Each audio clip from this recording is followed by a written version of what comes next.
WWE आज के time की सबसे बड़ी प्रो रेसलिंग कंपनी। लेकिन कैसे WWE रेसलिंग की दुनिया की सबसे बड़ी प्रमोशन बनी, कैसे विंस मैकमैन ने इस बिज़नेस को आगे बढ़ाया, इस बारे में आज हम बात करने वाले हैं। ओवरऑल आज मैं आपको WWE की सक्सेस स्टोरी बताने वाला हूँ। अगर आपको वीडियो पसंद आए तो वीडियो को लाइक और चैनल को सब्सक्राइब भी कर लीजिएगा।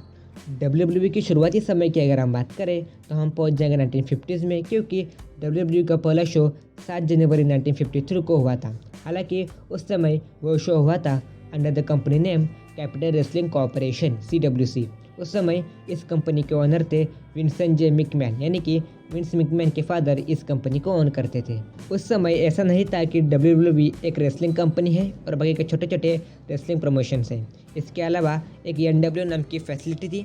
NW मतलब नेशनल रेसलिंग अलायंस। NW में बहुत से छोटे छोटे रेसलिंग प्रमोशंस आते थे जो कि पूरे US में फैले हुए थे। एक समय पूरे कंट्री में 30 से भी ज़्यादा टेरिटरीज थी जो कि NW को रिप्रेजेंट करती थी। अब चैंपियनशिप की अगर हम बात करें तो उस समय एक ही मेन चैंपियनशिप हुआ करती थी और वो थी NW वर्ल्ड चैंपियनशिप। और जो भी रेसलर इस चैंपियनशिप को जीतता था वो अलग अलग टेरिटरीज के थ्रू ट्रैवल करता था और अपने चैंपियनशिप को डिफेंड करता था। अब NWA उन्हीं रेसलर्स को चैंपियन बनाती थी जिन पर वो भरोसा कर सकते थे, उन्हें अच्छा प्रमोट कर सकते थे। अब जो रेसलर्स CWC में ज़्यादा इंटरेस्ट नहीं बताते थे वह रेसलर्स विंस सीनियर को बिल्कुल पसंद नहीं थे। अब अर्ली 1960 में विंस सीनियर को ज्वाइन कर लिया था टूट स्मूथ ने और वो दोनों मिलकर अब चला रहे थे CWC। इसी समय NW ने डिसाइड कर लिया था कि वो इस बार कुछ अलग करेंगे और NW चैंपियनशिप दे देंगे CWC के सुपरस्टार बडी रॉजर्स को। लेकिन यहाँ पर एक दिक्कत थी, क्योंकि विंस सीनियर अग्री नहीं करते थे NW से। एक तरफ विंस सीनियर चाहते थे कि एक पर्टिकुलर एरिया में बडी रॉजर्स अपनी चैंपियनशिप को डिफेंड करे, जहाँ दूसरी तरफ NWA चाहती थी कि बडी रॉजर्स अलग अलग टेरिटरीज में जाकर अपनी चैंपियनशिप को डिफेंड करे।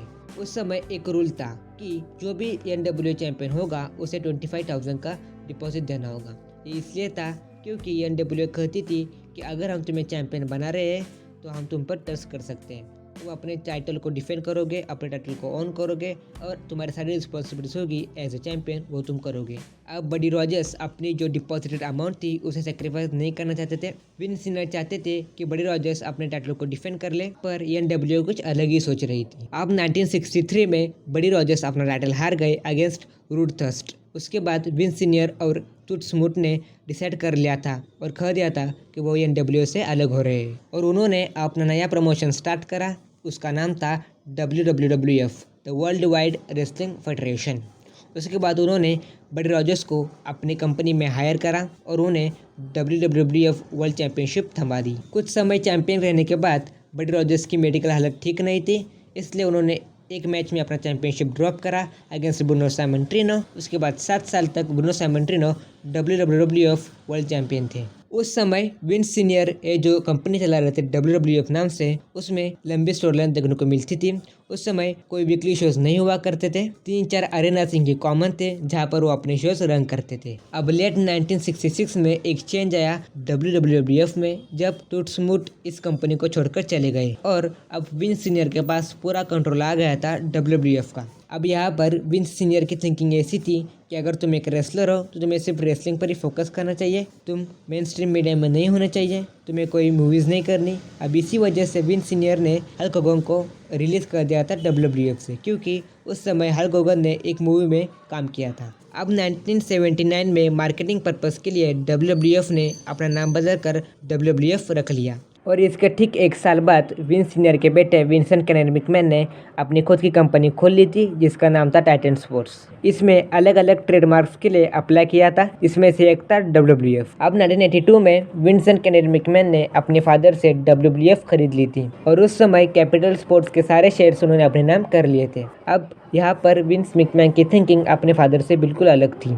जैसे ही वह अपने कंपनी के कंट्रोल में आए, उन्हें पता था कि मुझे इसे अगर पॉपुलर करना है तो मुझे ऑल ओवर द US इसे फीचर करना होगा, सिर्फ एक टेरिटरीज में रहकर कुछ नहीं होगा। और इस वजह से और टेरिटरीज में जो प्रमोशंस थी या फिर NWA थी उन्हें गुस्सा आया और WWF ने तकलीफ दी पूरे रेसलिंग वर्ल्ड को। विंस मैकमैन ने जो भी रेवेन्यू आ रहा था WWF से उसकी मदद से अपने राइवल रेसलिंग प्रमोशंस के सुपरस्टार्स को हायर करना स्टार्ट किया। विंस मैकमैन WWF को नेशनल लेवल की रेसलिंग प्रमोशन बनाना चाहते थे जो कि पूरे कंट्री में अपीयर होगी, लेकिन इस चीज़ को करने की परमिशन WWF को NWA से नहीं मिली। जब ऐसा हुआ तो विंस मैकमैन ने डिसाइड कर लिया था कि वो अपनी कंपनी को NWA से बिल्कुल अलग कर देंगे। विंस मैकमैन जानते थे कि मुझे अगर इस कंट्री की सबसे बड़ी रेसलिंग प्रमोशन बनानी है तो मुझे NWA और बाकी रेसलिंग प्रमोशन से बड़ा बनना होगा। इसके लिए उन्होंने फर्स्ट स्टेप लिया जो कि था हल्क होगन को रिसाइन करना। विंस का यह डिसीजन बिल्कुल सही साबित हुआ और हल्क होगन ने इस कंपनी को अगले 10 साल में नई ऊंचाइयों तक पहुंचा दिया।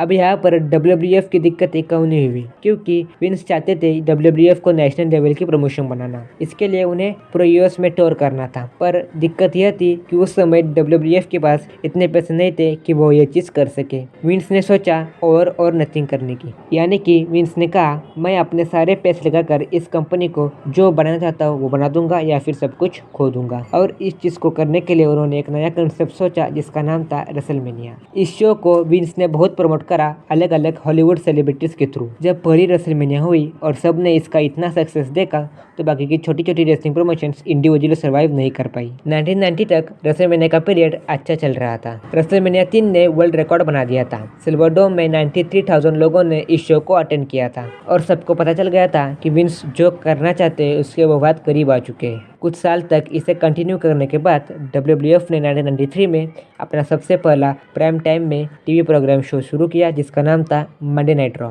जो कि एयर होता था USA नेटवर्क पर। उस समय यह बहुत बड़ी बात थी। उसके बाद सालों तक विंस का पूरा फोकस मंडे नाइट रॉ पर था। उन्होंने पूरी कोशिश की ज़्यादा से ज़्यादा स्टार्स को अपनी कंपनी में लाने की। उसी समय एटीट्यूड एरा का पीरियड शुरू हो चुका था। अब 1990 तक अपना सक्सेस देखने के बाद विंस ने अपना एक और शो लॉन्च करा जिसका नाम था स्मैकडाउन लाइव, जो कि एयर होता था फ्राइडे नाइट्स पर। अब कंपनी की सक्सेस ठीक चल रही थी, लेकिन एक छोटी सी प्रॉब्लम आई 2002 में जब वर्ल्ड वाइड लाइफ फंड ने WWF के अगेंस्ट लॉ सूट फाइल करा, जिसमें विंस मैकमैन हार गए और वो फोर्स कर दिए गए अपनी कंपनी का नाम बदलने में, और विंस ने अपनी कंपनी का नाम WWE रख लिया। तो यह थी WWE की सक्सेस स्टोरी। अगर आपको वीडियो पसंद आया तो वीडियो को लाइक और चैनल को सब्सक्राइब भी कर लीजिएगा।